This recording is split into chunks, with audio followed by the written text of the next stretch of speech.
Main রাস্তায় যখন রাগিনী বুঝতে পারল একজন পুরুষ তার গলার ওড়না পেঁচিয়ে পেছন থেকে গভীর আলিঙ্গনে আবদ্ধ করে রেখেছে, তৎক্ষণাৎ নিজের ক্রোধ সামলাতে না পেরে পিছু ফিরে সেই কাঙ্ক্ষিত পুরুষটিকে থাপ্পড় মারতে উদ্যত হলো। তবে তার সামনে থেকে কিছু লোকজনের চিৎকার ভেসে আসায় সেটা না করে তড়িঘড়ি করে ঘাড় সোজা করে তাকাতেই দেখলো কয়েকজন লোক তার দিকে তীরে আসছে। চোখ বড় বড় করে তাকালো রাগিনী, তবে সরে যেতে পারলো না কোথাও। হতবাক হয়ে সামনেই তাকিয়ে রইল। ততক্ষণে সেই লোকজন তার কাছেই চলে এসেছে। হুঁশ ফিরল রাগিনীর। তারপর লোকগুলোকে ভালো করে পর্যবেক্ষণ করে দেখলো তার একটা নির্দিষ্ট ইউনিফর্ম পরা। সে কিছু বলার আগে লোকদের মধ্যে একজন বলে উঠল, ম্যাডাম, আপনি সাইড হন। এই লোকটাকে আমি দেখছি সারাদিন পাগলামি। রাগিনী কিছু বুঝল না। সরু দৃষ্টিতে লোকটার কথা বোঝার চেষ্টা করতেই তার গলার ওড়নায় টান পড়ল। রাগিনীর চোখ মুখ খিচে তাকালো ঘাড় ঘুরিয়ে। রাগিনীর ওড়না নিয়ে টানাটানি করা লোকটি ওড়না দিয়ে নিজেকে ঠেকে রেখেছে। আশ্চর্য হয়ে ওড়না টেনে নিতে চায় রাগিনী, তবে পুরুষালী শক্তির সাথে কি পারা যায়? এই মুহূর্তে আরেক লোক ওড়না নিয়ে টানাটানি করা লোকটির উদ্দেশ্যে বলে উঠল, ভালোই ভালোই বেরিয়ে আয়, নয়তো আজ তোর খবর খারাপ করবো আমরা। একে তো পালিয়ে এসেছিস, আর রাস্তায় পাগলামি শুরু করেছিস। কথাগুলো রাগিনীর কর্ণ গোচর হওয়া মাত্র সে ঘন ঘন পলক ফেলে ভেবে পায় যে লোকজন মেন্টাল হসপিটাল থেকে এসেছে, আর তার ওড়না পেঁচিয়ে যে দাঁড়িয়ে আছে সে মানসিক রোগী, যে কিনা কোনোভাবে পালিয়ে এসেছে। রাগিনী এত কিছু ভেবে ওঠার পরপরই যখন লোকজনগুলো রাগিনীর পেছন থেকে রাগিনী এত কিছু ভেবে ওঠার পরপরই যখন লোকগুলো রাগিনীর পেছনে থাকা মানসিক ভারসাম্যহীন পুরুষটির দিকে এগিয়ে আসে, তখনই ঘটে অঘটন। পুরুষটি তার গলায় ওড়না পেঁচিয়ে ধরে হিংস্রতা হিংস্রতার সাথে সবার উদ্দেশ্যে বলে ওঠে, আমায় স্পর্শের চেষ্টা করলেও আমি এই মেয়েকে মেরে দেবো। সকলে থমকায়। সেখানেই দাঁড়িয়ে বলে রাগিনী নড়াচড়া বন্ধ করেছে। তার ফর্সা গলায় চাপ দিয়ে পেঁচিয়ে রাখা ওড়না সরাতে চাইছে, তবে তাকে আগলে ধরে আছে এক পুরুষালী বিশাল হাত। মানসিক রোগী হলে কি হবে, সে ছুটতে পারছে না। আর রাগিনী শান্ত হবার চেষ্টা করে কিছুটা, চোখ বন্ধ করে বড় বড় শ্বাস নেয়। এই পরিস্থিতি থেকে রেহাই পেতে তাকে শান্ত থাকতে হবে। নিজেকে সামলে বলে ওঠে, দেখুন, শান্ত হন। ওরা কেউ আপনার কাছে আসবে না। আমি ওদেরকে আপনার কাছে আসতেই দিব না। রিল্যাক্স। বলেই সামনে থাকা হসপিটালের লোকজনকে চোখ দিয়ে ইশারা করে রাগিনী। পুরুষটির হাতের বাঁধন হালকা হয়, তবু বড় বড় শ্বাস ফেলতে ফেলতে জিজ্ঞেস করে, সত্যি ওরা আমাকে আবার ওইখানে নিয়ে গিয়ে মারবে? আমি ওখানে থাকবো না, তাই চলে এসেছি। তুমি ওদের থেকে আমায় বাঁচাবে। সে লোকটি কিছুটা শান্ত হয়। সে আস্তে আস্তে আলগা করে দেয় রাগিনীকে। তৎক্ষণাৎ সে দেখে হসপিটালের লোকগুলো ছুটে আসে। আবারও লোকটা রাগিনীর পেছনে বাচ্চাদের মতো লুকিয়ে রাগিনীকে সামনে এগিয়ে দেয়। রাগিনী এবার তাদের উদ্দেশ্যে ক্ষীণ সুরে বলে ওঠে, হ্যাঁ, অবশ্যই। ওরা তো আপনাকে টাচও করতে পারবে না, কিন্তু আপনাকে বাঁচতে গেলে যে আমায় ছেড়ে দিতে হবে। আপনি যেভাবে ধরে রেখেছেন, এভাবে ধরে রাখলে আমি বাঁচবো কি করে? এই পেশেন্ট পালিয়েছে সেটা মানলাম, কিন্তু পেশেন্টের উপর অত্যাচার করেন আপনারা। মেন্টাল হসপিটালে একজন পেশেন্টকে পাঠানো হয় তার মেন্টাল হেলথ ভালো করার জন্য, আর পেশেন্টকে মারধর করে কি করে তার মেন্টাল কন্ডিশন বেটার করবেন? লোকজন যেন কিছুটা বিরক্ত হয়। সাই সাই করে গাড়ি যাচ্ছে। রাস্তার মাঝে এত শির দেখে অনেক গাড়ির গতি কিছুটা কমাচ্ছে। রাস্তার মাঝে এত ভিড় দেখে অনেকে গাড়ির গতি কিছুটা কমাচ্ছে। লোকজনের মধ্যে একজন বললেন, ম্যাডাম, আপনি কি করে বুঝবেন এদের কত জ্বালা, কতটা অসহ্য এরা জানেন? এদেরকে সোজা করতে মারতেই হবে। আপনি আমাদের বিশেষ ট্রিটমেন্ট বুঝবেন না। এবার ক্ষুব্ধ হয় রাগিনী। চোখ বড় করে ভ্রু দুটো বাঁকিয়ে তাকায়। ফর্সা তোকে দেখা দিয়েছে রাগের রক্তিম আভা। গোল চোখ দুটোতে তখন ক্রোধের বিশেষ ছাপ। কড়া সুরে বলে, এক্সকিউজ মি, আপনারা যা বুঝেন তার থেকে যথেষ্ট ভালো আমি বুঝি। আমি সাইকোলজি নিয়ে পড়ছি, তাই একজন পেশেন্টকে কি করে ট্রিট করতে হয় তা সম্পর্কে আমার ধারণা আছে। কোন হসপিটালে কাজ করেন আপনারা? সকলে কিছুটা ভরকে যায় রাগিনীর এমন শক্ত জবাব শুনে। কেউ কিছু বলার আগেই রাগিনী আবারও সন্দিহান হয়ে প্রশ্ন করে উঠল। সামনে মেন রোড দিয়ে বাজার পেরিয়ে শাহ মানসিক হাসপাতাল কেন্দ্র যেটা আছে সেখানকার নাকি আপনারা? সকলের মৌনতা দেখে রাগিনী বুঝে ফেলে সে ঠিকই ধরেছে। তারা আবারও এগিয়ে এসে বললে, দেখুন, আমাদের কাজে বাধা হয়ে দাঁড়াবেন না। ওকে নিয়ে যেতে দিন, অনেক কাজ আছে। আরও আমাদের একটা পেশেন্ট পালিয়েছে, জানলে স্যার আমাদের আস্ত রাখবে না। আপনাদের স্যার মানে ডক্টর শাহ রাশেদ সম্পর্কে আমার বাবা হন। সকলে এবার দাঁড়িয়ে পড়ে। চোখে মুখে হঠাৎ করে ফুটে উঠেছে অন্যরকম রং। সকলের মাঝে কৌতূহল এবং মুখ হয়েছে ফ্যাকাশে। রাগিনী এবার তেজ নিয়ে বলে, আমি ভেবেই অবাক হচ্ছি, বাবার এত কষ্টে গড়া একটা মেন্টাল হসপিটালে এই পরিণতি, সেখানে পেশেন্টদের সাথে এই ব্যবহার করা হয়। সকলে যেন মাথা নুইয়ে ফেলে। রাগিনীর বিস্ময় এবং রাগ কাটতেই না। সে কি বলবে তা মুখে আসছে না। ঢাকায় একজন বিখ্যাত সাইকোলজিস্ট শাহ রাশেদ, ওনার একমাত্র মেয়ে রাগিনী তাসরিন। রাগিনীর মা নেই, গত হয়েছেন রাগিনী ছোট থাকতেই। ফলে বাবার অতি আদরে মানুষ রাগিনী। বাবার মতোই একজন সাইকোলজিস্ট হবার লক্ষ্য তার। চট্টগ্রাম বিশ্ববিদ্যালয়ের সাইকোলজি বিভাগের ৩য় বর্ষের ফাইনাল পরীক্ষা দিয়ে এসেছে বাবার কাছে। আজ বিকেলে গোধূলির আলোমাখা পরিবেশ দেখে সে বেরিয়েছিল তার বাবার হসপিটাল দেখতে যেতে। মাঝপথে পুরনো গাড়ির সমস্যা দেখা দেয় সে হেঁটেই আসছিল কিছুটা পথ, আর এর মাঝেই তার সাথে এই বিপত্তি ঘটে। এই মেইন ব্যস্ত এক রাস্তায় তারা ছাড়া তেমন কোনো লোকজন নেই। ব্যস্ত শহর, সাই সাই করে গাড়ি ছুটছে, শুধু ভালো করে দেখারও সুযোগ নেই গাড়িটিকে। এই রাস্তায় গাড়ি দ্রুত ছোটে। রাগিনী আশেপাশে তাকিয়ে হসপিটালের লোকগুলোর উদ্দেশ্যে বলে ওঠে, গাড়ি এনেছেন কেন? সকলে মাথা নাড়ায়। একজন ড্রাইভারকে কল করতেই কিছুক্ষণের মধ্যে গাড়ি দেখা যায়। অ্যাম্বুলেন্স আর কি। অ্যাম্বুলেন্স দেখা মাত্র রাগিনীর সাথে দাঁড়িয়ে থাকা মেন্টাল পেশেন্ট ভয়াতুর চোখে তাকায়। রাগিনী হাত চেপে ধরে বলে, আমি ওই গাড়িতে যাব না। এরা প্রথম আমাকে এই গাড়িতে করে এনে ওই ফালতু জায়গায় ফেলেছিল, আবার ওরা আমাকে ওখানে নিয়ে যাবে। রাগিনী চোখ মুখ খিচে ফেলে। লোকটা তার হাতে তো শক্ত করে ধরে রেখেছে, মনে হচ্ছে হাত ছিঁড়ে যাবে এই মুহূর্তে। কিন্তু তার রাগ হওয়া চলবে না। কণ্ঠস্বর নরম করে বলল, আমিও যাচ্ছি আপনার সাথে, আই প্রমিস। আপনার কিচ্ছু হতে দিব না আমি। সত্যি তুমি যাবে? রাগিনী ব্যথার মাঝে স্মিত হাসি দিয়ে মাথা ঝাঁকালো। এবার আর কাউকে কিছু করতে হয় না। লোকটা নিজেই রাগিনীর হাত ধরে গাড়ির সামনে নিয়ে যায়। রাগিনী হালকা হাত ছাড়ানোর চেষ্টা করে। লোকটি আরো হাত শক্ত করে ধরতেই রাগিনীর চোখ মুখ লাল হয়ে আসে। চারদিকে অন্ধকার দেখে।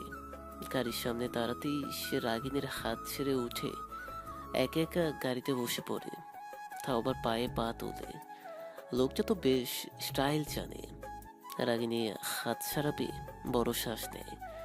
নিজের হাতটা অন্য হাত দিয়ে নাড়াতে থাকে। চিনচিন ব্যথা করছে।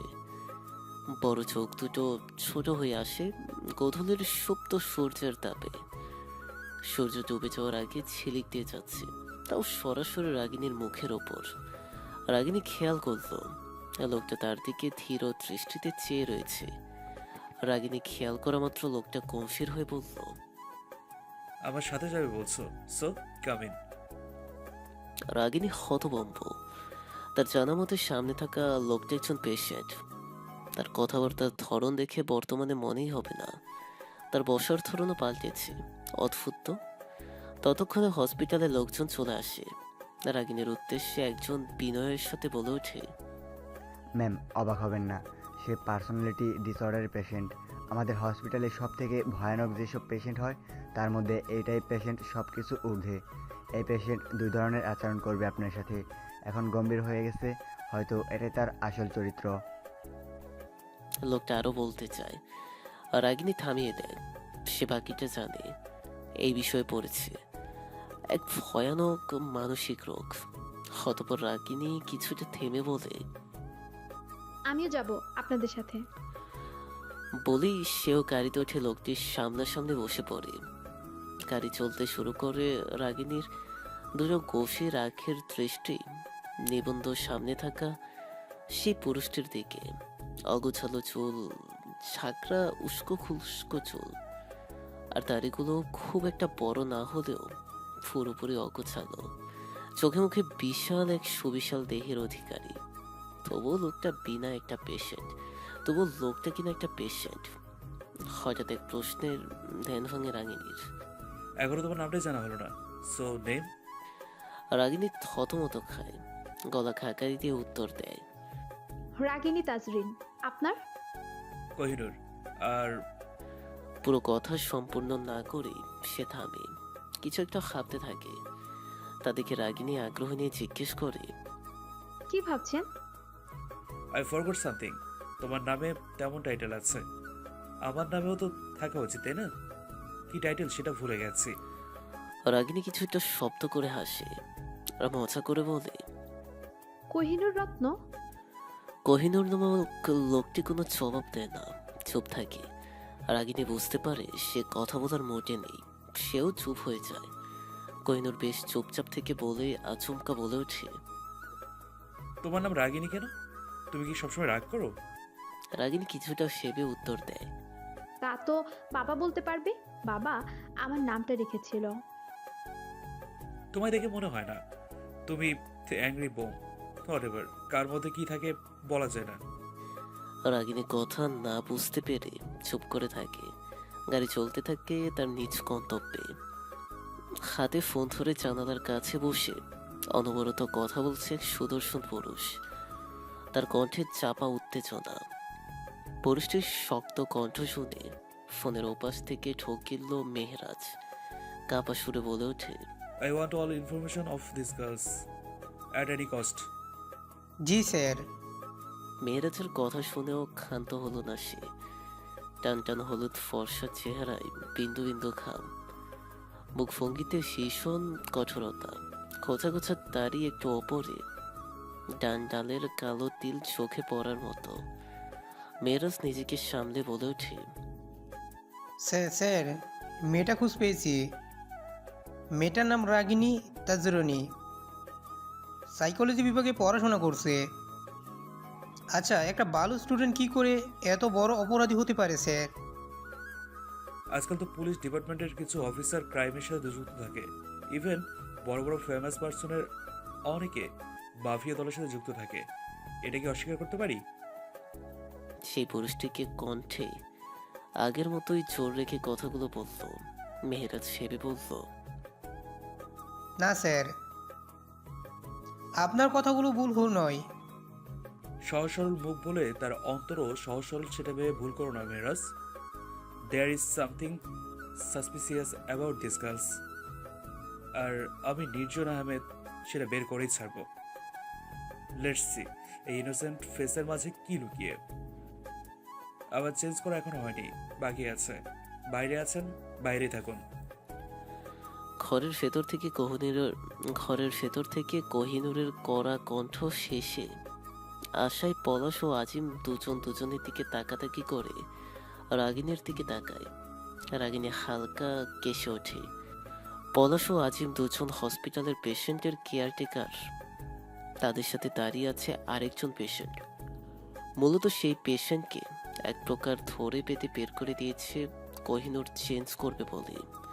আর খুবই কড়া সুরে বলে দিয়েছে ওই ঘরটায় সে একা থাকবে, অন্য কেউ তার সাথে থাকতে পারবে না।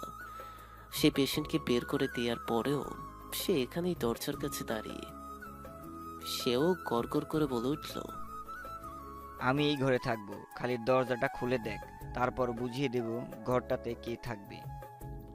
রাগিনী বুঝতে পারছে কোহিনুর দরজা খুললে বড়সড়ই ঝামেলা হতে চলেছে। এই পেশেন্টদের মন মস্তিষ্ক কি বলে সেটা বোঝাই মুশকিল। তাদেরকে তাদের মতো বুঝিয়ে থামানোই বুদ্ধিমানের কাজ। রাগিনী কিছু একটা বলতে চায়, কথাটি বলার পূর্ব মুহূর্তে কোহিনূর দরজা খোলে। সঙ্গে সঙ্গে সেই পেশেন্টটি হিংস্রভাবে তেড়ে যায় কোহিনূরের দিকে। রাগিনী হতভম্ব হয়ে দাঁড়িয়ে থাকে। ততক্ষণে সেই পেশেন্ট কোহিনূরকে ধাক্কা দিয়ে বলে, শোন, এই ঘর আমার। এই ঘরে আমি আগে আসছি। আমাকে তাড়াচ্ছিস? এই তো আসলি কয়েকদিন আগে। বাইরে হ তুই। অবস্থা বেগতিক দেখে পলাশ আর আজিম এগিয়ে যায়। দুজনকে থামানোর চেষ্টা করে, কিন্তু দুজন তো থামে না। ইতিমধ্যে কোহিনূরের শিশুসুলভ আচরণ বেরিয়ে চলছে। সে পড়েছে ফ্লোরে, সে যাবেই না। বসে থেকে হাত কামড়াচ্ছে। সেই পেশেন্ট ও কোহিনূরের চুল ধরতেই পলাশ বাইরে এসে একটা লাঠি আনে। রাগিনী তা খেয়াল করে বাধা দেয়। আশ্চর্য, লাঠি আনছেন কেন? মেরে ওদের দমিয়ে রাখলে কি সুস্থ হয়ে উঠবে? এখানে কি ডক্টরের কমতি পড়েছে?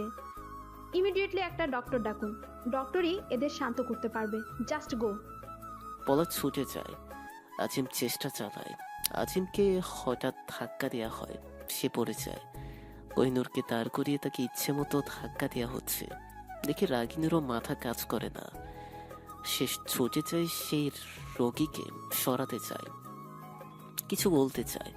তখনই সেই রোগী রাগিনীও ধাক্কা দিয়ে ফেলে। কোহিনূর তৎক্ষণাৎ হামলে পড়ে। রাগিনীকে দু হাতে সামনে নেয়, ধমকে উঠে বলে, ডোন্ট টাচ হার।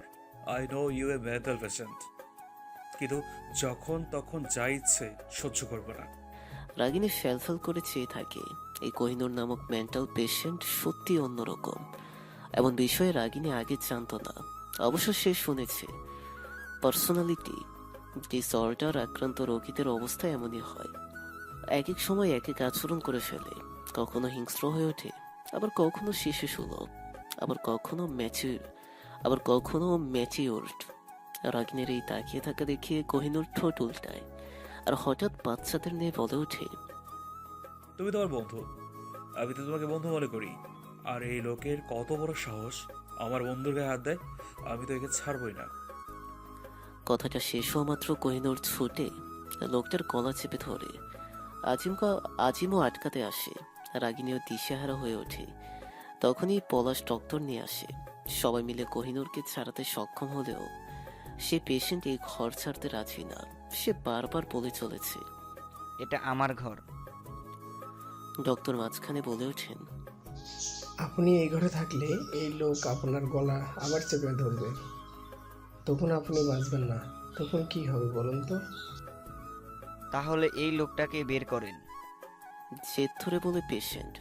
রাগিনী নরম সুরে বলে, এর থেকে আরো সুন্দর ঘর আপনাকে দেওয়া হবে।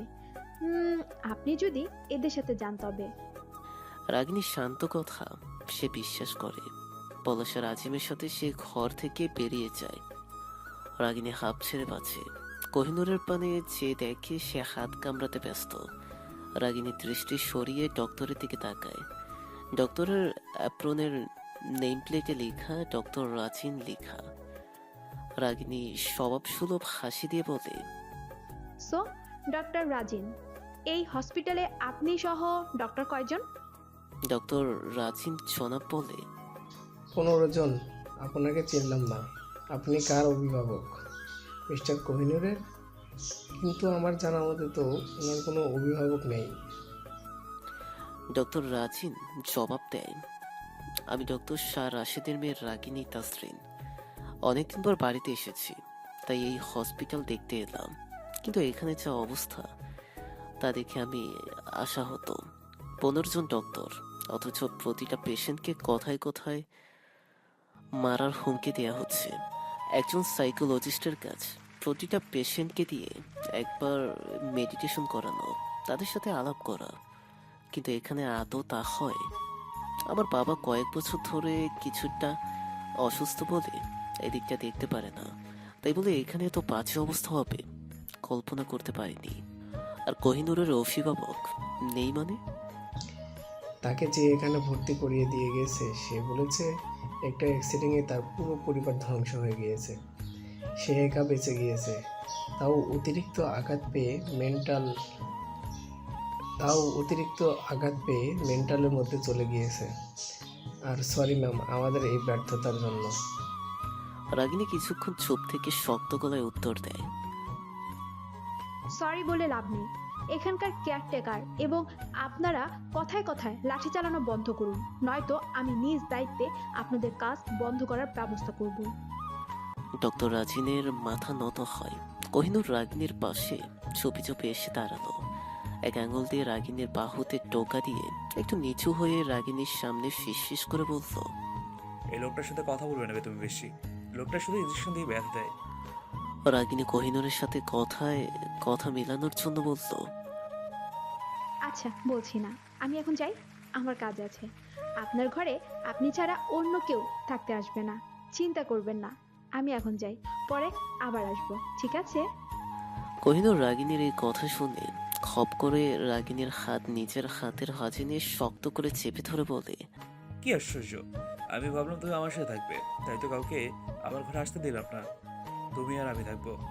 রাগিনী ফেবাচিকে খেয়ে ঘন ঘন চোখের পলক ফেলে হাসার চেষ্টা করে। উত্তরে কি বলবে খুঁজে পায় না। বেশ কিছুটা সেবি বলে, আমি এখন না গেলে আমার বাবা চিন্তা করবে। আমি কাল আবার আসবো, ঠিক আছে? আজকে যাই। কোহিনূর মাথা নাড়ায়, সে যেতে দেবে না। চোখ জোড়া সূক্ষ্ম করে তাকিয়ে বলে, নো ওয়ে, তুমি গেলে আমার খেয়াল রাখবে কে? কোহিনূরের প্রতিটা কথায় থমকাচ্ছে রাগিনী। তার কথায় বাচ্চা ভাবটা নেই, এখন তার ঠোঁটে মোটা ভাবটা চলে এসেছে। শিশুসুলভ ভাবটা কেটে গেছে। রাগিনী বলে, কাল আমি আবার আসবো, আজকে আমাকে যেতেই হবে। তুমি গেলে কিন্তু আবারও আমি তোমাকে আগের মতোই ওড়না দিয়ে পেঁচিয়ে ধরে বেঁধে রাখবো। রাগিনীর বিষম ওঠে, অপ্রস্তুত হয়ে পড়ে। সে বুঝতে পারছে সে এখন জোর করে যাওয়ার চেষ্টা করলে হিতে বিপরীত হতে পারে। রাগিনী ধীর পায়ে এগিয়ে ঘরে থাকা চেয়ারে বসে বলে, আচ্ছা যাচ্ছি না, বসে আছি। আপনি খুশি? কোহিনূর উত্তর দেয় না। সেও গিয়ে অগুছালো বিছানায় শটান হয়ে শুয়ে পড়ে, চোখ বন্ধ করে। রাগিনী চুপচাপ সোজা হয়ে বসে থাকে আর অস্থির হয়। মিনিট দশেক পর রাগিনী ফোন বেজে ওঠে। রাগিনী হাতের কাছে থাকা ব্যাগটা থেকে ফোন দ্রুত বের করে। কোহিনূর চোখ মেলে বিরক্তির দৃষ্টিতে তাকায়। রাগিনী ফোন রিসিভ করার আগেই কোহিনূর তড়ি ঘড়ি করে উঠে বসে। আর রাগিনীর হাত থেকে ফোনটা ছো মেরে কেড়ে নেওয়া রিসিভ করে নিজের কানে ধরে। রাগিনী বিস্ময় নিয়ে ফোনটা নিজের কাছে নেয়ার চেষ্টা করেও পারে না। ওপাশ থেকে একটা বয়স্ক কণ্ঠ হেসে আসে। হ্যালো রাগিনী, সন্ধ্যা পার হয়ে গেল, এখনো বাড়ি এলেন না যে? এত রাত অব্দি বাইরে থাকা ভালো নয়। রাগিনী ফিসফিস করে বলল, মিস্টার কোহিনূর রত্ন, আমার ফোনটা দিন। আমার বাবা ফোন করেছে, টেনশন করছে। কোহিনূর জন্য কোনো কথা কানেও নেয় না, নিজের উত্তর দেয়। রাগিনী এখন তার বন্ধুর সাথে ব্যস্ত, এখন ওকে বাড়িতে ডাকবেন না তো? কোহিনূর যেন কোনো কথা কানেও নেয় না, নিজেই উত্তর দেয়। কথাটা শেষ করে কলটা কেটে দিয়ে নিচের বালিশের নিচে ফোনটা চাপা দিয়ে রাখি কোহিনূর আর রেগে রেগে বলে, তুমি এখানে থাকবে। কিন্তু রাগিনী চুপ হয়। কোহিনূর আবার শুয়ে পড়ে। খানিকক্ষণ পর খাবার আসে, রাতের খাবার। খাবার খেয়ে কোহিনূর চোখ হালকা মেলে তাকিয়ে চোখ মুখ ছড়িয়ে বলে, এই খাবার আমি খাবো না, বাজে টেস্ট। কিছুক্ষণ থেমে কোহিনূর আবারও আদেশের সুরে বলে, শোনো রাগিনী, নাকি রাগের রানী, কাল আমার জন্য তুমি খাবার নিয়ে আসবে। এমন কথা শুনে রাগিনী আকাশ ফোরা বিস্ময় নিয়ে সে থাকলেও মনটা অবলম্বন করে আর মাথা দোলায়। কোহিনূর এখন খাবে না, মানে খাবেই না। তাকে খাওয়ানো গেল না। রাগিনী আবার সিঁড়িয়ে নিয়ে যেতে বলে। রাত তখন 9টা। কোহিনূর গভীর ঘুমে। রাগিনী আস্তে করে তার ফোনটা বালিশের নিচ থেকে টান দিয়ে নেয়। ঘুমন্ত কোহিনূর নড়ে চড়ে ওঠে, তবে ঘুম ভাঙে না। হাতে ফোন নিয়ে চেয়ার থেকে উঠে পা টিপে টিপে 2 ধাপ রাখতেই ওড়নায় টান পড়ে তার। ঘাড় ঘুরিয়ে দেখে কোহিনূর এক হাতের মুঠোয় ধরে রাখা তার ওড়না। কি এক বিপত্তি! রাগিনী ফিরে এসে একটা একটা করে আঙুল খুলে ওড়না ছাড়িয়ে নেয় অনেক কষ্টে। ওড়না নিজ হাতে ঘুরিয়ে ঘুরিয়ে রাগিনী খানিকটা কোহিনূরের ঘুমন্ত মুখের দিকে হেলে পড়ে বলে, মিস্টার রত্ন, বুঝতে পারছি আপনি খুব ডিমান্ড করতে জানেন, যাকে তাকে আদেশ দিয়ে বেড়ান। জোকের মতো একেবারে পেলে একবারে চুষে নেন দেখছি। সত্যি সাইকোলজিস্ট হওয়া যে যেসব ব্যাপার নয়, বাট আমি আপনাকে হ্যান্ডেল করে দেখতে চাই আমি কতটুকু যোগ্য সাইকোলজিস্ট হওয়ার। অতপর সে তাড়াহুড়ো করে বেরিয়ে আসতেই ডক্টর রাজিন তার সামনে পড়ে। সে কোহিনুরের দিকে একটু তাকিয়ে বলল, ম্যাডাম, হি ইজ মেন্টালি, ওর ব্যবহার আপনি সহ্য করতে পারবেন না, তাই নিজের ভালো চাইলে আর এখানে পা রাখবেন না। ওকে না হয় আমরা সামলে নেব। রাগিনী ডক্টর রাজিনের ওপর চোখ রেখে স্পষ্ট সুরে বলল, মেরে সামলে নেবেন? ডক্টর রাজিন গলা খাকারি দিয়ে ইতস্তত বোধ করে বলল, ম্যাডাম, আপনি কিন্তু মিস্টার কোহিনুরকে আমার খুব মিস্টেরিয়াস লেগেছে। এমন পেশেন্ট সম্পর্কে আমি আরও জানতে চাই, তাই যতদিন আমি এখানে আছি আমার আসা যাওয়া চলতে থাকবে। Thanks for your suggestion doctor. আর দেরি করে না রাগিনী জবাব দিয়ে ব্যাগটা ভালো করে নিয়ে পাশ কাটিয়ে হনহনিয়ে চলে যায়। বস, সব কিছু রেডি, এখন শুধু বুড়ের অপেক্ষা। বুড়ের 4টা বাজে আর কাজ শেষ হয়ে যাবে। এক টিমে আলো জ্বলিয়ে রাখা ঘরে একটা চেয়ারের উপর বসে টেবিলের উপর পায়ে পা তুলে এলিয়ে বসে থেকে মনোযোগ দিয়ে নখ পরিচর্যা করা সেই নারীটির মনোযোগ সরে গেল। ঘাড় বাঁকিয়ে তার সামনে থাকা প্রেকটিকটির দিকে তাকালো। তার কাছে থাকা কাছের বোতলটা হাতে নিয়ে সেটা নাড়তে নাড়তে বলল, তুই শিওর তো কবির? পরে কোনো ঝামেলা হলে কিন্তু তোদের চানের উপর দিয়ে গাড়ি চালিয়ে দেব।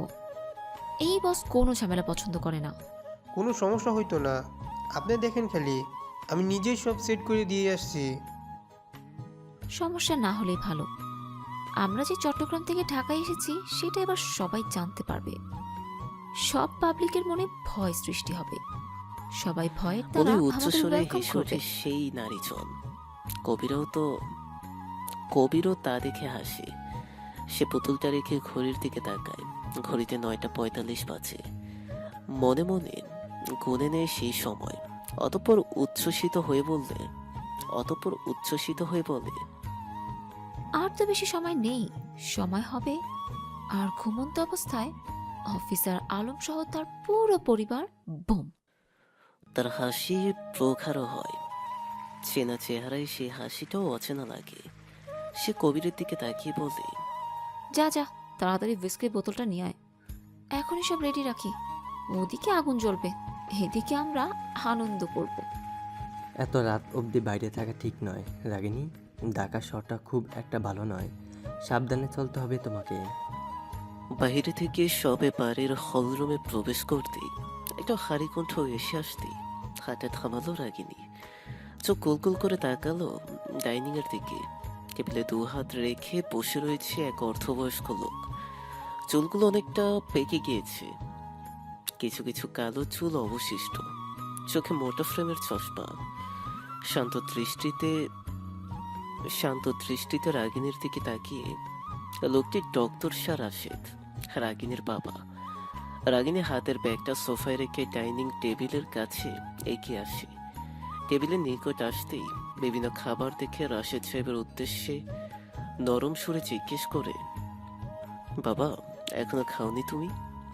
তুমি যখন বাড়িতে আসো তখন রাত আর সকালের খাবার একসাথে না খেলে যে আমি শান্তি পাই না, সেটা তোমার অজানা নয়, তাই না?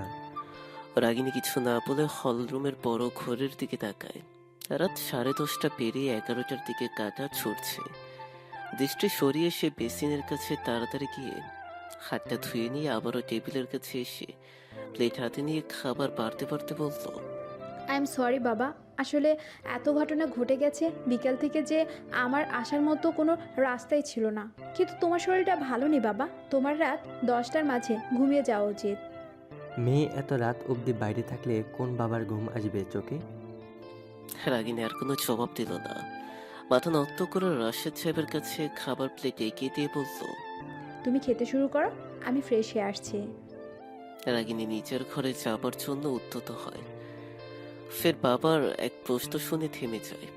ফোন করেছিলাম, তখনকার ব্যাপারটা কি হলো কিছু বুঝতে পারিনি তখন।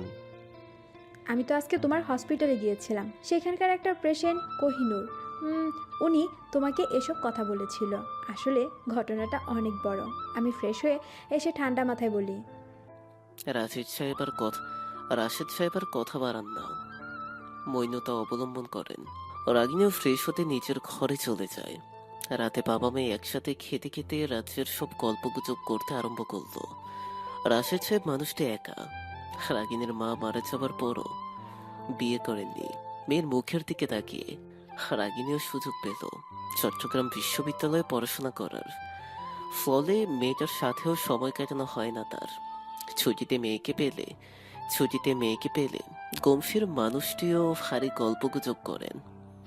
হসপিটালের অবস্থা সম্পর্কে কথা বলতে বলতে হুট করে রাগিনী বলে উঠল, আচ্ছা বাবা, পার্সোনালিটি ডিসঅর্ডারের পেশেন্টগুলো কি এতটাই অদ্ভুত? এক সময় এক এক রকম, আরেক সময় অন্যরকম। হুট করে একেবারে বাচ্চা হয়ে যায়, আবার হুট করে এতটা গম্ভীর হয়ে যায় যে বোঝাই মুশকিল হয়ে যায়, আবার কখনো আক্রমণাত্মক হয়ে যায়। হসপিটালের অবস্থা সম্পর্কে কথা বলতে বলতে হুট করে রাগিনী বলে উঠল। রাশেদ সাহেব খেতে খেতে জবাব দিলেন, হ্যাঁ, এদেরকে হ্যান্ডেল করা বেশ কঠিন ব্যাপার, কারণ এদের রিয়েল পার্সোনালিটি কোনটা সেটা বোঝা যায় না। ওরা সময় আসল রূপে আসে। কোহিনুর নামে ওই পেশেন্টকে আমার অন্যরকম লেগেছে। বাবা, আমার তো ছুটি আছে, আমি ওনার কেসটা দেখতে চাই। তুমি এখন এসবের মধ্যে জড়াতে যেও না, ঝামেলা হবে অনেক। রাগিনী রাশেদ সাহেবের এমন কথায় শান্ত হয় না, মুখ ফার করে বলে, বাবা প্লিজ। রাশেদ সাহেব মানতে চান না, তবুও মেয়ের কয়েকটা কথা মেনে যান। ওনার ধারণা এখন থেকে অভিজ্ঞতা থাকলে ভবিষ্যতে রাগিনীর জন্য ভালো। ফোরের আলো ফুটেনি তখনও। মেইন রোডে ফুল স্পিডে গাড়ি চলছে। গাড়িটি বাকি সব গাড়িকে ওভারটেক করে দ্রুত চলছে। তবুও গাড়ি ড্রাইভ করা ব্যক্তির অস্থিরতা বিরাজমান। নিজের অগোছালো চুলগুলো এক হাতে ঠিক করার পর দ্রুত ব্লুটুথ কানেক্ট করে কাউকে কল দিল সে। ধরফরিয়ে বলে উঠল, কি অবস্থা ওদিকে? ওপাশে কথা শুনি গাড়িতে থাকা অবস্থায় সজোরে এক হাত গাড়ির দরজায় থাবা মেরে বলল, damn it, how is it possible? আমি সব দিক দিয়ে নজর রেখেছি, এত বড় ব্লান্ডার! একটু থেমে আবার উত্তেজিত সুরে বলল, অফিসার আলম কি সত্যি মারা গেছে? Are you sure? পারলে বারবার চেক করে দেখো। নির্জন এবার কথা সহ্য করতে না পেরে কলটা কেটে দিল। এত বাতাসেও তার কপাল থেকে বিন্দু বিন্দু ঘাম ঝরছে। চোখ মুখের ধরনটা বেশ করা। কপালে 3টে হাঁচ পড়েছে। গাড়ির স্পিড আরো বাড়ল। সে আহত এবং জীবিত পরীক্ষা করে তাদেরকে অ্যাম্বুলেন্সে ঢুকিয়ে দেওয়া হয়েছে। অ্যাডিশনাল এসপি অফিসারের বাড়িতে বোম ব্লাস্ট হয়ে পুরো বাড়ি ধ্বংসস্থলে পরিণত হয়েছে। এসিপি স্যারের তৎক্ষণাৎ মৃত্যু হয়েছে। বেঁচে রয়েছে শুধুমাত্র তার একটা মেয়ে এবং বাড়ির 2টো দারোয়ান। তারাও পুলিশের দল থেকেই স্পেশালি এই বাড়ির উপর নজর রাখতে বলা হয়েছিল। তবে শেষ রক্ষা হয়নি। টেরোরিস্ট দল তাদের কাজের সূত্রপাত ঘটিয়ে ফেলেছে। গাড়ি থেকে নেমে গাড়ি এসে থামে রাস্তার সাইডে। গাড়ি থেকে তড়িঘড়ি করে বের হয় নির্জন। বড় বড় পায়ের ধাপ ফেলে আসতেই দেখে অ্যাম্বুলেন্সকে সেখান থেকে বের হতে। গার্ডেনের ভেতরে ঢুকতেই তার চোখ পড়েও অনেকের ভিড়ের মাঝে সে সকলকে চিনতে পারে। আলো জ্বালিয়ে রাখা হয়েছে ভালো করে। আশেপাশে সাধারণ লোকজনের সরগম দেখা দিয়েছে। তাদের ঠেকাতে কয়েকজন কনস্টেবল ব্যস্ত হয়ে পড়েছে। নির্জন ভিড় ঠেলে সিল মেরে দেওয়া জায়গায় ঢুকে পড়ে। সেখানে ইতিমধ্যে ইনভেস্টিগেশন শুরু হয়েছে। পুরো টিম উপস্থিত হয়েছে। নির্জন সেখানে গিয়ে দাঁড়াতেই তার উপস্থিতিতে ঘুরে দাঁড়ায় এক সুদর্শন পুরুষ। গায়ে তার পুলিশের ইউনিফর্ম চড়ানো, কোমরে ঝুলন্ত বন্দুক। ছড়িয়ে রাখা চেহারায় হাসি ফুটিয়ে তুলল ব্যঙ্গাত্মক হাসি। নির্জনের উদ্দেশ্যে ব্যঙ্গ করে বলল, অফিসার নির্জন, কাম কাম, আপনারাই অপেক্ষা ছিল। নিজের চোখে দেখুন, আপনার ইনভেস্টিগেশনের ফলাফল অনেক সুন্দর না? নির্জন নীরব থাকে। কপালে রগ তপ করছে, ঠোঁট দুটো কেমন যেন শুকিয়ে এসেছে। তবু নির্জন জানে কি করে হাসি মুখে সবটা নিয়ন্ত্রণ করতে হয়। সেও সেই পুরুষের ব্যঙ্গাত্মক হাসির বিপরীত স্মিত হাসি দেয় আর বলে, ইন্সপেক্টর রায়ান, আমার ইনভেস্টিগেশন এখন শেষ হয়নি। এই তো 2 দিন হয়েছে সবে আমি মাঠে নেমেছি। তার আগে থেকে তো আপনি এসব ইনভেস্টিগেশন করছিলেন, তাই না? তাহলে এখন কি এসবের কিছুর জন্য আমাকে দায়ী করতে চাইছেন অফিসার নির্জন?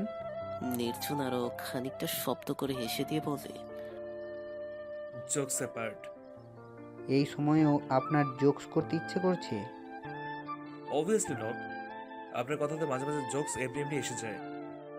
স্বীকার করে নিন অফিসার নির্জন যে ভুলটা আপনার ভুলভাল প্ল্যানিং এর কারণে আজকে বড় বিপত্তি ঘটে গেল। টেভিসের দল প্রথম ধাপে জিতে গেল। এডিশনাল এসপি আর তার পুরো পরিবারের রক্তের মাধ্যমে তার নিজেদের স্বাগতম জানিয়ে নিল। সবটা ঘটলো আপনার দৌলতে। অন্যরকম কণ্ঠস্বর শুনে ঘাড় বাঁকিয়ে তাকায় নির্জন।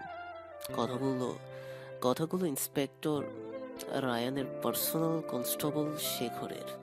তবে নির্জনের মধ্যে কোনো হেলদোল দেখা গেল না। সে আগের মতোই শান্ত থেকে উত্তর দিল, তারা যখন স্বাগতম জানিয়ে দিয়েছে তখন জানাতে দাও। তাদের বিদায়ের ব্যবস্থা তো আমিই করব। তখনই হাত থেকে তাড়াহুড়ো করে নির্জনের সাথে দেওয়ার জন্য এগিয়ে এলো মেহরাজ আর শেখরের উদ্দেশ্যে বলে উঠল, তোমাকে এত কথা বলতে কে বলেছে শেখর? যাও না, যাও, নিজের কাজ করো। কথাটা শেষ হওয়া মাত্রই নির্জন মেহরাজকে হাতের ইশারায় থামতে বলে। পেছন থেকে গাড়ি থামার শব্দ পেয়ে সকলেই পিছু ফিরে তাকায়। গাড়ি থেমে নেমে আসে এসআই অফিসার। বেশ সিরিয়াস রয়েছেন উনি। দ্রুত পায়ের ধাপ ফেলে কাছে আসতেই সকলে একজোট হয়ে ওনাকে স্যালুট জানাতেই উনি মাথা নাড়াতেই সকলে সোজা হয়ে দাঁড়ায়। কিছুটা বিস্ময়ের সাথে নির্জন এবং রায়ানের উদ্দেশ্যে প্রশ্ন করে ওঠে, ইন্সপেক্টর রায়ান আর সিক্রেট টিমের লিডার অফিসার নির্জন, তোমরা থাকতে এত বড় দুর্ঘটনা ঘটলো কি করে? ইন্সপেক্টর রায়ান মাথা নুইয়ে ফেলে। আই অ্যাম সরি স্যার, আমরা সতর্ক ছিলাম, ভাবিনি সেই টিম এত দ্রুত কাজ ঘটিয়ে ফেলবে। পুরো টিমের এক অংশ ধ্বংস হয়ে গেল, তার জন্য once again we are extremely sorry. Officer সন্তুষ্ট হলেন না, নির্জনের দিকে তাকালেন। নির্জন চোখে চোখ রেখেই উত্তর দেয়, সরি স্যার, যা ক্ষতি হয়েছে তা পূরণ করতে পারবো না। তবে এই ক্ষতির জন্য যারা দায়ী তাকে আপনার সামনে হাজির করব, আই প্রমিস। অফিসার আর কোনো কথা বললেন না, পাশ কাটিয়ে চলে গেলেন। তৎক্ষণাৎ নির্জন মেহেরাজকে বলে উঠল, কোনো সিসিটিভি ফুটেজ রেকর্ড তো নেই, তাই না? মেহেরাজ মাথা নাড়ায়। নির্জন ব্যস্ত সুরে বলে, তাহলে আশেপাশে বিল্ডিং এ সার্চ করো, সেখানকার যত সিসিটিভি ফুটেজ আছে সব নিয়ে এসো। আর সেই সাথে যে 2জন কনস্টেবল বেঁচে আছে তাদের খোঁজ নাও ফার্স্ট। মেহেরাজ কাজে লেগে পড়ে তার টিমের সাথে। নির্জন দূর থেকে প্রায় ধ্বংস হয়ে যাওয়া বড় বাড়ির দিকে পলকহীন ও কঠিন দৃষ্টিতে তাকিয়ে থাকে। ভেতরের ক্রোধটা বাড়তে থাকে দাবানলের মতো। দাঁতের দাঁত চেপে সেই দাবানলকে দাবিয়ে রাখার চেষ্টা করে। তার কালো কোটের পকেট থেকে বের করে একটা মোটা কাগজটা খুলতেই তার চোখ মুখ কুঁচকে আসে, দৃষ্টি তীক্ষ্ণ হয়। ক্ষুব্ধ হয়ে কাগজ চেপে ধরে। কাগজে এক নারীর স্কেচ আঁকা। নারীটির মুখশ্রী বড্ড চেনা। নির্জন বিড়বিড় করে বলে ওঠে, আমি জানি কাজটা তোমার, মিস রাগিনী। সব খোঁজ নেওয়ার পর জানতে পেরেছি তুমি বেরিয়েছো মেন্টাল হসপিটাল থেকে 9টায়, কিন্তু বাড়ি ফিরেছো 10:30টার পর। মাঝখানে এতগুলো সময় কোথায় ছিলে সেটা আমাকে জানতে হবে। I will kill you. ভোর তখন 6টা। সবে সকালের আলো ফুটেছে। নব্যদিনের সূচনা। আকাশে লাল আভা। খোলা জানালা দিয়ে সেই নতুন দিনের আলো আসায় চোখ মুখ কুচকে অন্য পাশ ফিরে কোলবালিশটা ছড়িয়ে নিল ঘুমন্ত রাগিনী। এলোমেলো চলে ঘুমটা হালকা হয়ে এলো। চোখ না খুলেই মুখ থেকে চুল সরিয়ে শান্ত হয়ে পড়ল। ঘুমে মগ্ন হবার চেষ্টা করল, কিন্তু বিধি পাম তার কানে এসে পৌঁছালো কিছু চিৎকার চেঁচামেচি শব্দ। তবুও সে সেটাকে পাত্তা না দিয়ে ঘুমানোর চেষ্টা করলো, কিন্তু হলো না। আওয়াজ বেড়ে চলছে। একসময় বিরক্ত হয়ে চোখ খুলল সে। ঘড়ির দিকে তাকিয়ে জানালার দিকে তাকালো।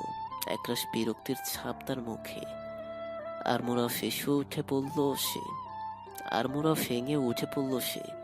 পায়ে সামান্য স্লাইপার পরে ধীর গতিতে গেল জানালার দিকে।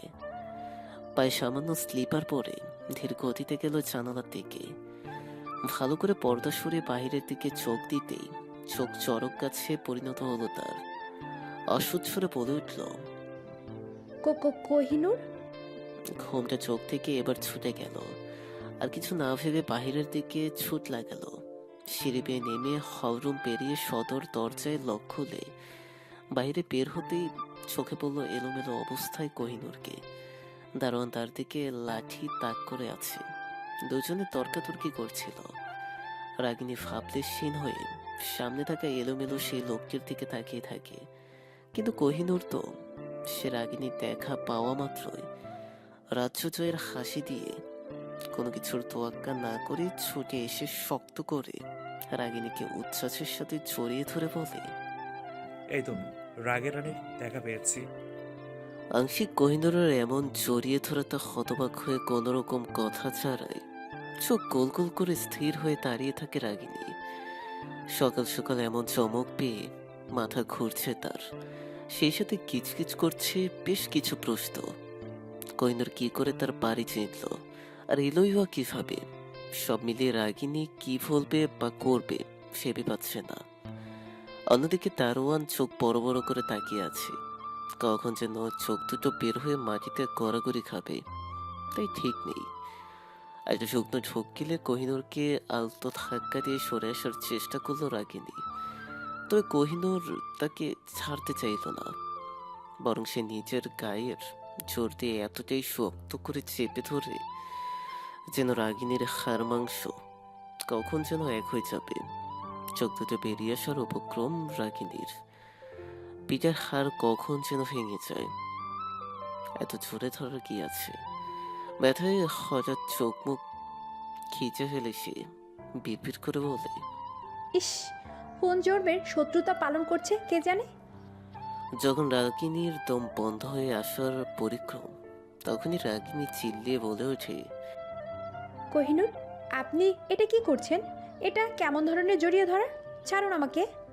না, তোমাকে চাইলে তুমি আবার এই বাড়ির মধ্যে ঢুকে পড়বে, আবার আমি একা হয়ে যাব। রাগিনীর চোখ মুখ অন্ধকার হয়ে আসছে, তবু সে ক্ষুব্ধ হলো না কোহিনূরের ওপর। আসলে হওয়া যায় না তার উপর ক্ষুব্ধ। তার শিশু সুলভ কথা ক্রোধকে যেন নিমিষে গলিয়ে ফেলে। এইভাবে কাউকে রাগ দেখানো চায় নাকি? রাগিনী তার চেপে বলতে, আমি বাড়ির ভিতরে যাব না, আই প্রমিস। কাল যেমন আমাকে বিশ্বাস করেছিলেন, আজকেও তেমন আমাকে বিশ্বাস করে ছেড়ে দিন। আমার শ্বাস নিতেও যে কষ্ট হচ্ছে, আপনার বন্ধুর কষ্ট হোক, আপনি কি চান? কোহিনূর বোধ হয় এবার আশ্বস্ত হয়। আস্তে আস্তে হাতের বাঁধন হালকা করে রাগিনী সরে আসে, মাথা নিচু করে। এ মুহূর্তে তার লজ্জা করছে ভীষণ, কারণ সামনে তার থেকে বয়সে বেশ বড় লোক দাঁড়িয়ে। দারোয়ানকে মামা বলে ডাকে সে। তার সামনে একটা অযাচিত পুরুষ তাকে নিমিষেই আবদ্ধ করে রেখেছে দেহের সঙ্গে, যে মিশিয়ে নিয়েছিল। দারোয়ান মামার দিকে আর তাকাতে পারছে না সে, তবে তিনি নিচেই বলে ওঠেন, এই পোলাটা একটা পাগল, আপনি ভেতরে যান রাগিনী মণি। আমি কয়েকজন লোক ডাইকা এরে বের করার ব্যবস্থা করতেছি। কত বড় সাহস রাগিনী মণির সাথে এমন ব্যবহার করে? ও রাগিনী এবার কিছুটা বিচলিত হয়, দ্রুত উত্তর দেয়, না মামা, এমন কিছু করার দরকার নেই। এই লোকটাকে আমি চিনি, এমন কিছু করবে না। রাগিনী তোমার বাড়িতে নিয়ে যাবে না? থতমত খেয়ে কোহিনূরের নিষ্পলক দৃষ্টিতে তাকায় রাগিনী। কোহিনূর এমন একটা করে কথা বলে যে উত্তর দিতে বেশ সময় লেগে যায় তার। বাড়িতে তার বাবা আছে, তিনি গেলে হয়তো প্রশ্ন করবেন, তবু মুখে একটা ছোট্ট হাসি বজায় রেখে রাগিনী পাল্টা প্রশ্ন করে, অবশ্যই নিয়ে যাব। তার আগে আমার একটা প্রশ্নের উত্তর দিন তো। এখান থেকে মানে আপনি যেখানে থাকেন সেখান থেকে কিভাবে আমার বাড়ি চিনে এলেন?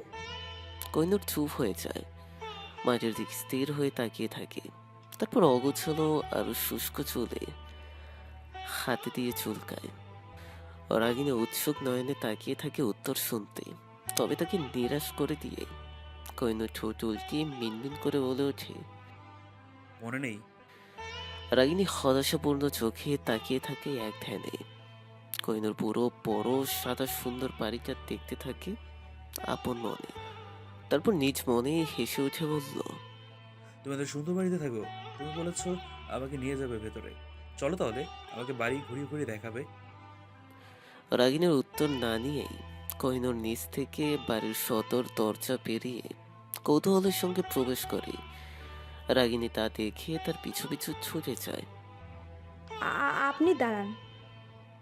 কে শুনে কার কথা? রাগিনীর কথা যেন কোহিনূরের কান অব্দি পৌঁছল না।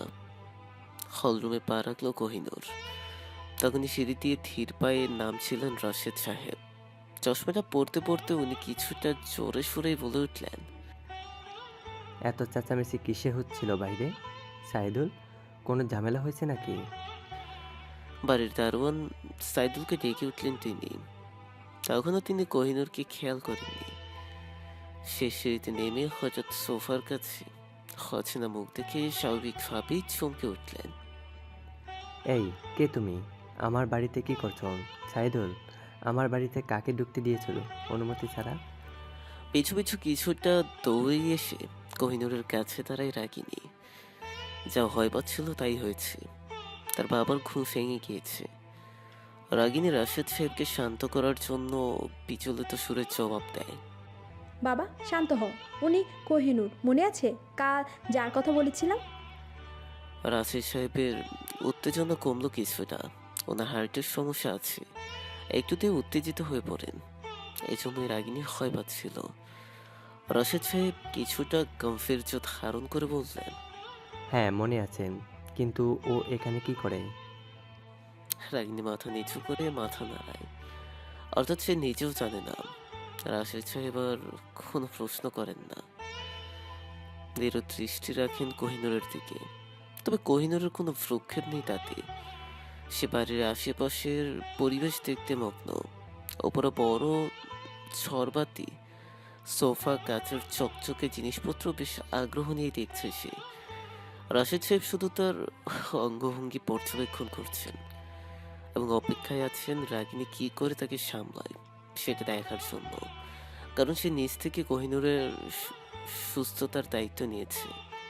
আর রাশেদ সাহেব নিজেও একজন ডক্টর। তাকে শেখানো হয়েছিল একটা পেশেন্টকে কখনো অবহেলা করা উচিত না। তাই সে কোনো রকম রিয়েক্ট করছে না। কোহিনূর সব দেখে দেখে রাগিনীর উদ্দেশ্যে প্রশ্ন করে উঠল, এত বড় বাড়িতে তুমি একা থাকো? না, আমার বাবা থাকেন, ওই যে আমার বাবা। কোহিনূর এতক্ষণ খেয়ালই করেনি সামনে থাকা রাশেদ সাহেবকে। দেখে কিছুক্ষণ চুপ করে তাকিয়ে থেকে মাথা নাড়ালো সে। তারপর আচমকা সে বলে উঠল, আমার অনেক ক্ষুধা পেয়েছে, যেহেতু তোমার বাড়ি এসেই গেছি, তুমি এখন রান্না করে খাওয়াবে। আবার অবাক হয়ে রাগিনী বাবার দিকে তাকায় একবার। রাগিনী চুপ থাকে দেখে কোহিনূর আবারও বলে ওঠে, তোমার রান্না করা খাবার না খেয়ে কিন্তু আমি যাবো না। বলেই ফ্লোরে চিত ধরে বসে পড়ল কোহিনূর। রাগিনী দোটানায় কিছু বলতে পারছে না, আবার সহ্য করতে পারছে না। বাবার দিকে আবারও অসহায় দৃষ্টিতে তাকায় সে। রাশেদ সাহেব মেয়ের দৃষ্টি বুঝতে পারেন। তার চোখ বুজে ইশারা করে মেয়েকে আশ্বাস দেন। বাবার এমন ইশারা দেখিয়ে রাগিনী সাহস পায় আর তরতর করে বলে ওঠে, আমি আপনাকে রান্না করে খাওয়াবো, কিন্তু এটা তো বসার জায়গা নয়। আপনি উঠুন, সোফায় বসুন, আমি রান্নাঘরে যাই। কোহিনূর খুশি হয়, হাসিটা বেড়ে যায়। ঘন চাপ দাড়িপূর্ণ হালকা ঢোল সৃষ্টি হয়। তার হাসিটা যেন রাগিনীর তার প্রতি করা কাজ করতে বাধ্য করে। তবে কোহিনূর আবারও বলে ওঠে, আমি এখানে না, তোমার ঘরে যাব, নিয়ে চলো, সেখানে চুপচাপ বসে থাকবো, প্রমিস। এবার রাগিনী তাকে মানা করতে গেলেও রাশেদ সাহেব বারণ করেন তাতে। তিনি সৈয়দ এবং বাড়ির কর্মরত কাজের সাহায্যকারীকে ডেকে বলেন কোহিনূরকে রাগিনীর ঘরে নিয়ে যেতে। আর কোহিনূরের দিকে চেয়ে বলেন, তুমি ওর সাথে যাও, ও রাগিনী ঘরে নিয়ে যাবে তোমাকে। কোহিনূর তাড়াতাড়ি করে সৈয়দের সাথে যেতে প্রস্তুত হয়। সৈয়দের সাথে বেশ আনন্দের সাথে সিঁড়ি দিয়ে উঠে যায়। কোহিনূর যাবার পরপরই রাগিনী রাশেদ সাহেবকে নিয়ে কিছু বলতে চায়। রাশেদ সাহেব সেটা বুঝে তার কিছু বলার আগে বলতে শুরু করে, তার যা কন্ডিশন আমি দেখলাম, তার কথা না মানলে বা তাকে শান্ত না রাখলে এতে বিপরীত হবে। তাকে হ্যান্ডেল করা তোমার পক্ষে সহজ হবে না, তোমার জন্য বিপদ হতে পারে। আমার মনে হয় তোমার এসব থেকে দূরে থাকা উচিত। বাবা, আমি এখন থেকে যদি ভয় পাই তবে কি করে ভবিষ্যতে আমি পেশেন্ট হ্যান্ডেল করব? আমার একটা সুযোগ চাই। রাশেদ সাহেব কিছুক্ষণ চুপ থেকে ভাবলেশীন হয়ে পড়েন। অতঃপর শেষে জবাব দেন, ঠিক আছে, তবে সাবধানে থাকবে। তুমি যখন এত করে বলছো তখন চেষ্টা করতে পারো। তা শুনে কৃতজ্ঞতামূলক হাসি দেয় রাগিনী আর বলে, ঠিক আছে, আমি ফ্রেশ হয়ে নিচ্ছি, তারপর তোমাকে কফি বানিয়ে দিচ্ছি। সকালের খাবার নিজ হাতে বানাচ্ছে রাগিনী। গায়ে অ্যাপ্রন জড়িয়ে বেশ স্বাচ্ছন্দ্যের খাবার বানাচ্ছে সে। ব্যস্ত হয়ে রান্নাঘরের এদিক ওদিক তোলপাড় করছে। হাত দিয়ে আটা মাখতে মাখতে হাতে আটা লেগে যাওয়ায় বেশ বিরক্ত সে। যেন পৃথিবীর সবচেয়ে বিরক্তকর কাজ এটা। কোনো মতে আটা মাখানো শেষ করে হাতটা ধুয়ে নিয়ে উদ্যত হয় সে। তৎক্ষণাৎ কোনো ভারী বস্তুর সাথে মাথা ঠুকে গেলে বিরক্তির সীমা পার হয় তার। আটা মাখা হাতে তা ঠেলে দিয়ে বলে, দূর দূর, এটা আবার কি জিনিস? কিছুটা দূরে যেতেই তার মনে হয় এটা একটা প্রশস্ত বুক। মাথা উঁচিয়ে তাকায় সে।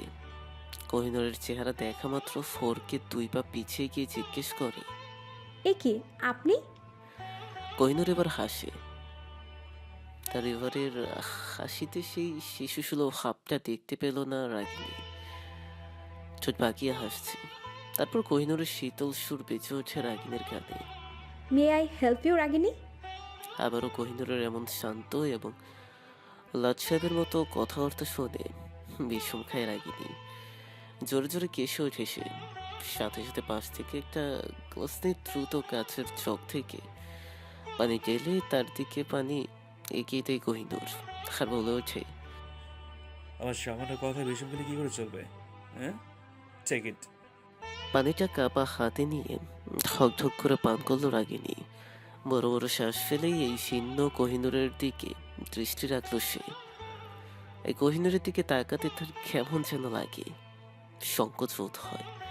লোকটির মুখে বর্তমানে হাসি অনবরত না চললেও হাসির সামান্য ছিটকে ফোটাও যেন সবসময়ের জন্য লেগে থাকে।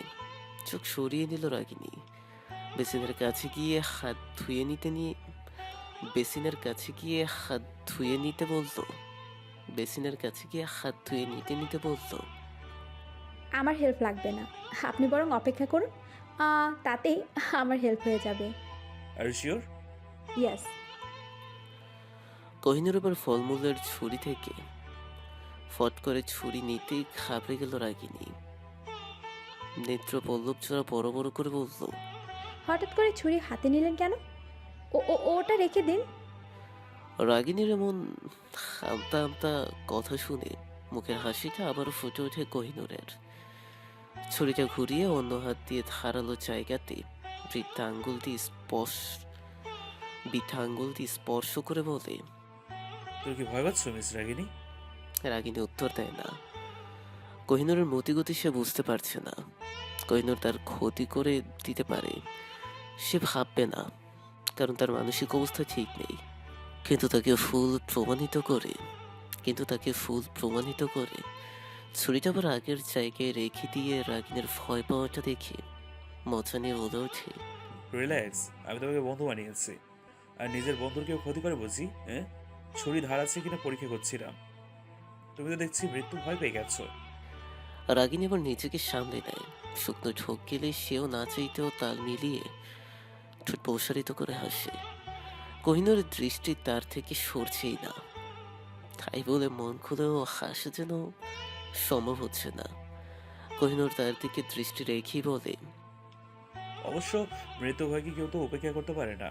যারা প্রাণ নেয় তারাও একসময় মৃত্যু ভয়ে কাঁপতে থাকে।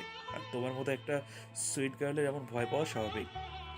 রাগিনী এবার ভেবে নেয় এই লোকটা যতক্ষণ থাকবে তার আতঙ্কের কারণ হয়ে থাকবে। তার থেকে কোনো মতে তাকে বের করে দিতে পারলে সে শান্তিতে শ্বাস ফেলতে পারবে। কিন্তু রাগিনীর ভাবনাতে পানি ফেলে দিয়ে কোহিনূর আশেপাশে তাকে জিজ্ঞেস করে, তো বাড়িতে পাস্তা আছে? হোয়াট? হতভম্ব হয়ে পাল্টা প্রশ্ন করলো রাগিনী। কোহিনূর আগের মতোই জবাব দিল, pasta, I want to it pasta. So আমি জিজ্ঞেস করলাম পাস্তা আছে কিনা। রাগিনী তড়িঘড়ি করে একটা ড্রয়ার থেকে পাস্তা বের করে নিয়ে বলল, পাস্তা খাবেন মানে? পাস্তা খাবেন আপনি? তাহলে গিয়ে ওয়েট করুন, একটু পর আমি রেডি করে নিয়ে আসছি। কোহিনূর মাথা নাড়িয়ে তার থেকে পাস্তার প্যাকেট নিয়ে বলল, ইয়াপ, ওখানকার একই খাবার খেতে খেতে আমি বোর। সো অন্য কিছু ট্রাই করতে মন চাইছে। আর রান্নাটা আমি করব, তোমাকে আর কষ্ট করতে হবে না। তুমি যা করেছো তা করো। ভুলে যেও না আমি কিন্তু তোমার হাতে রান্না খেতে চেয়েছি। চোখ জোড়া গোল গোল হয়ে আসে রাগিনীর।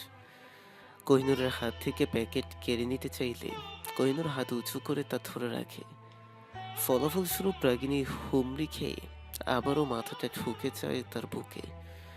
চুলগুলো এলোমেলো হয়েছে তার, খোপা খুলে। রাগিনী নাকে ব্যথা পায়, চিনচিন করে ওঠে, কাতর ভঙ্গিতে বলে ওঠে, এটা কোনো মানুষের দেহ নাকি কোনো দেয়াল? কোহিনূর এবার উচ্চস্বরে হেসে ওঠে। তার হাসি দেখে ফেল ফেল করে তাকায় রাগিনী। আশ্চর্যজনকভাবে লোকটার হাসি চমৎকার লাগছে রাগিনীর। বাক্রুদ্ধ হয়ে চেয়ে থাকতে বাধ্য হচ্ছে সে। হাসির শব্দ সুন্দরভাবে যখন তার কর্ণ কুহরে পৌঁছাচ্ছে তখন বারংবার তা ঝংকারের মতো বেঁচে উঠছে। রাগিনীর ভাবনার ছেদ পড়ে কোহিনূরের কথায়। রাগের রানীকে ভূতের মতো দেখাচ্ছে এই মুহূর্তে। তার কথায় মানে না বুঝে ভ্রু কুচকে রাগিনী। তার কথার মানে না বুঝে ভ্রু কুচকে রাগিনী। কোহিনূর কিছুটা ঝুঁকে ফুটিয়ে আশেপাশের ছোট ছোট চুলগুলো যেসব রাগিনীর মুখে আবৃত করেছিল সেসব সরিয়ে অন্য হাতে চুলগুলো পেছনে দিয়ে বলে, নাও ইটস ওকে। নড়াচড়া বন্ধ হয়ে গিয়েছিল রাগিনীর। দ্রুত দু হাত দিয়ে খোপা করে নিয়ে কিছুটা দূরত্বে দাঁড়ায় সে। সোফায় বসে রান্না করে থাকা কোহিনূরকে গভীর মনোযোগ দিয়ে পর্যবেক্ষণ করছে রাগিনী। কিছু বলার মতো শব্দ পাচ্ছে না সে। আসলেই বা কি বলা উচিত? হুটহাট করে এমন আচরণ পরিবর্তন করতে থাকলে কখন যেন রাগিনী কনফিউজড হয়ে জ্ঞানই হারাবে। হাতে খাবারের কাগজ নিয়ে এসে ব্যস্ত ভঙ্গিতে বসে পড়েন রাশেদ সাহেব অন্য সোফায়। রাগিনীকে চুপচাপ সোফায় বসে থাকতে দেখে তিনি প্রশ্ন করেন, রাগিনী, খাবার কি রেডি? তাহলে দেরি করছো কেন? যাও, টেবিলে সাজিয়ে ফেলো। রাগিনী মাথা নাড়িয়ে মিনমিন করে জবাব দেয়, আর রেডি? কিচেনের দিকে দেখো বাবা। রাশেদ সাহেব কিচেনে তাকিয়ে নিজেও নির্বাক হয়ে যান। বেশ কিছুক্ষণ সময় লাগে তার বিস্ময় কাটাতে। তারপর নিজেকে সামলে বিস্ফোরিত কণ্ঠে জিজ্ঞেস করে, ও কিচেনে? কিন্তু পাস্তা খেতে মন চেয়েছে ওনার, তাও নিজ হাতে রান্না করে। আমাকে রীতিমতো কিচেন থেকে ঠেলে বের করে দিয়ে মনের সুখে রান্না করে চলছেন। রাশেদ সাহেব আর কিছুক্ষণ চুপ করে রইলেন। কোহিনূরের দিকে তাকিয়ে এক মনে বলে উঠলেন, সে আসলে শৌখিন মানুষ। তার পরিবারের লোকজন হয়তো শিক্ষিত আর বেশ উন্নত ফ্যামিলির, তাই যখন সে আগের অবস্থায় ফেরে সেই স্বভাবগুলো ফিরে আসে। রাগিনী বাবার কথা মনোযোগ দিয়ে শোনে, অন্য কিছু বলে না। রাশেদ সাহেব সেই বিষয় নিয়ে আর কোনো কথা বলেন না। প্রসঙ্গ ঘুরিয়ে বেশ সাবধানে বলে উঠলেন, রাগিনী শোনো, বাইরে সাবধানে চলাফেরা করবে। বাইরের পরিবেশ বিপজ্জনক হয়ে উঠেছে, কখন কি ঘটতে পারে কেউ বলতে পারে না।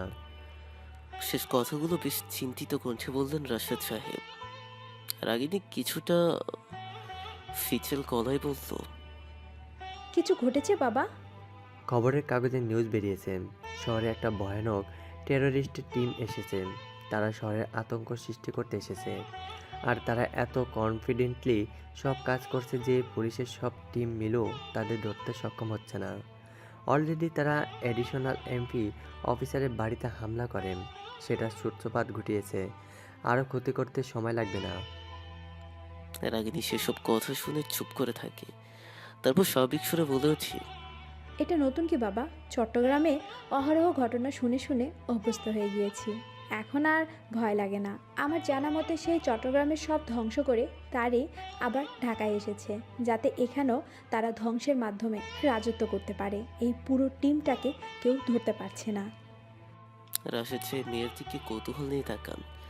হকচকে বলে, তুমি কি করে জানলে চট্টগ্রামের ওই টিমই তারা? বাবার এমন প্রশ্নে অপ্রস্তুত হয়ে পড়ল রাগিনী। ধীর স্থিরভাবে উত্তর দিল, ইন্টারনেট দেখলাম সেদিন। আমি যাই, উনি রান্না করতে পারলেন কি না দেখে আসি। বলেই এক মুহূর্ত আর বসল না রাগিনী। উঠে জোর কদমে হেঁটে কিচেনে গিয়ে ঢুকলো। রাশেদ সাহেব ব্যস্ত হয়ে পড়লেন খবরের কাগজ পড়তে। খাওয়া দাওয়া শেষ করে অবশেষে কোহিনূরকে হসপিটালে লোকজন এসে নিয়ে গেল। যাওয়ার সময় আবারও তার শিশুসুলভ আচরণ প্রকাশ পেয়েছিল। সে জেদ ধরেছিল রাগিনীর কাছে থাকার জন্য। রাগিনী পরে তার কাছে যাবে বলে আশ্বাস দিয়ে কোনো রকমে হসপিটালে পাঠিয়েছে কোহিনূর। অতঃপর শান্ত হয়ে হসপিটালের লোকগুলোর সাথে যেতে রাজি হলো।